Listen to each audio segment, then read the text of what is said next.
think that perhaps you have the most recognizable style in jazz piano.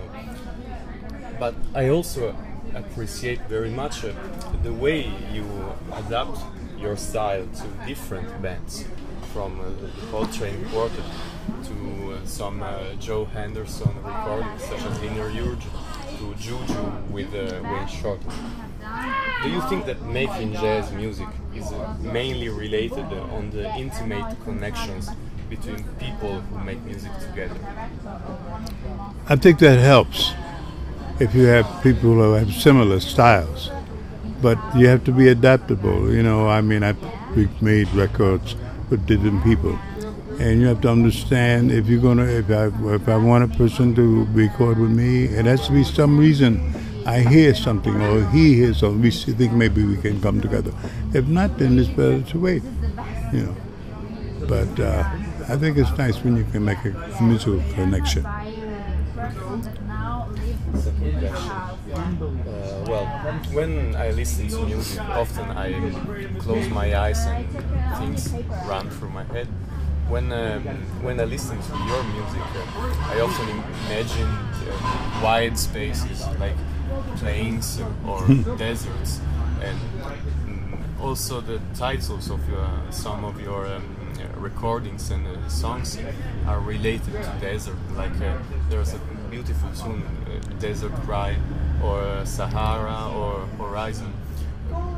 What do you think when you improvise? It's only about music, or you imagine something? Sometimes the music reminds you of something, some person or some place.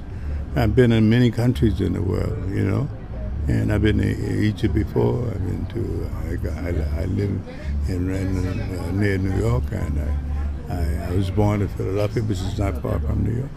And so these are interesting things that happen when you visit places. They have something that they bring to the table, you know. Yeah. I've heard of something, solo, ballad, and then the band will play something with me. Okay.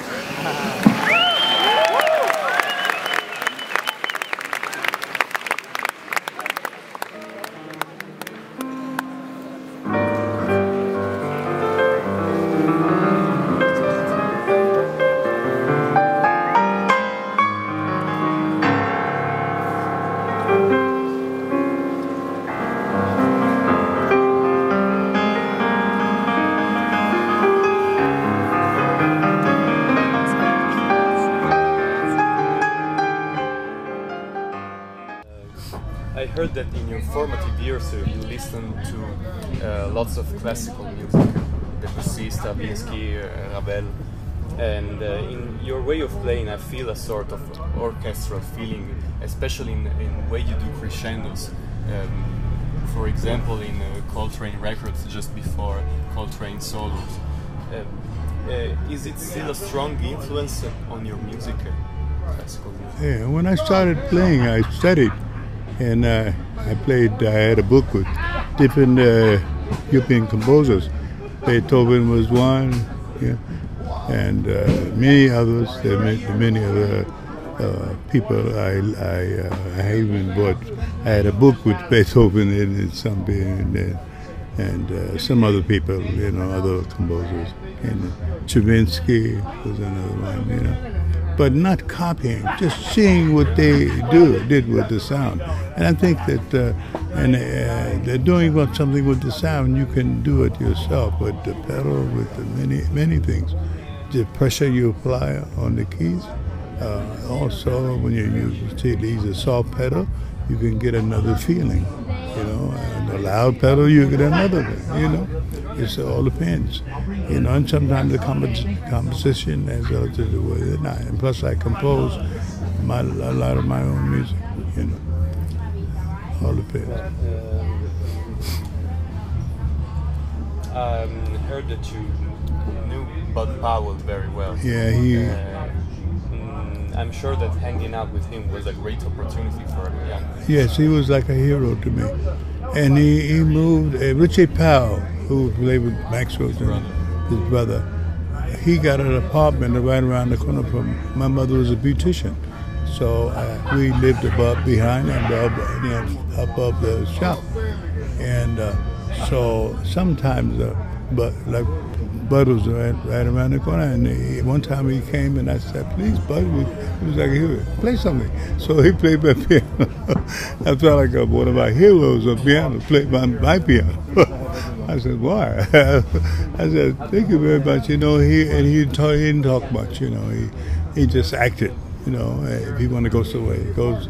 And Richie was, his brother was sometimes traveling a lot, And so he was sometime at Richie's apartment by himself. So he come around, and sometimes I see him looking. My mother had a beauty shop, so I saw him looking through the window. And I have jam sessions in my mother's shop. My mother said, oh, go you guys jam. Go ahead. I'm finished doing the hair. So come on. The lady get her hair done. She left. And then we play. My mother liked music, so she liked piano too. And she bought me a spinning piano and put it in a beauty shop. So I had the jam sessions in the beauty shop. Or sometimes while she did her hair. So she supported me a lot.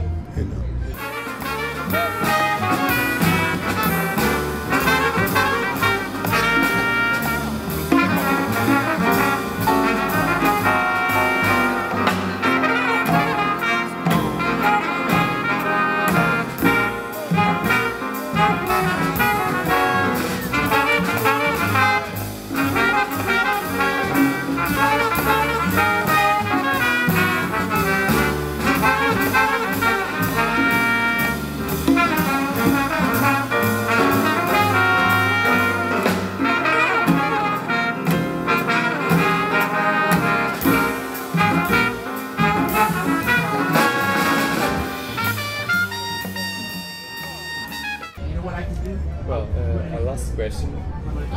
Making a living as a musician was and still is extremely hard. And what would you say to a young musician looking for making a living with music? Never stop. Continue on. Don't let people tell you, oh, it's a tough business. Life is like that. Life sometimes is tough. But it makes us strong and more, maybe we decide to do something more sincere, and we determined to do what we do for a living, and even though it's difficult. And I would tell a student that, keep going, keep trying, keep singing what you want to do in life. Nobody can tell you how to live, what to look forward to, and they don't have to tell you you love your mother. Yeah, I love my mother. She's a nice woman. She paid for my piano lessons. She paid for my, And so it's a combination of a lot of things, And whoever is listening, I wish them the best. And playing piano, if they're playing piano or saxophone or whatever, keep going. Don't let nobody discourage you. And wish you the best. Okay. I would like to thank you for your time and kindness my and for pleasure. what you gave me when I listened to you. Thank you very much. It's a great honor and, Grazie mille.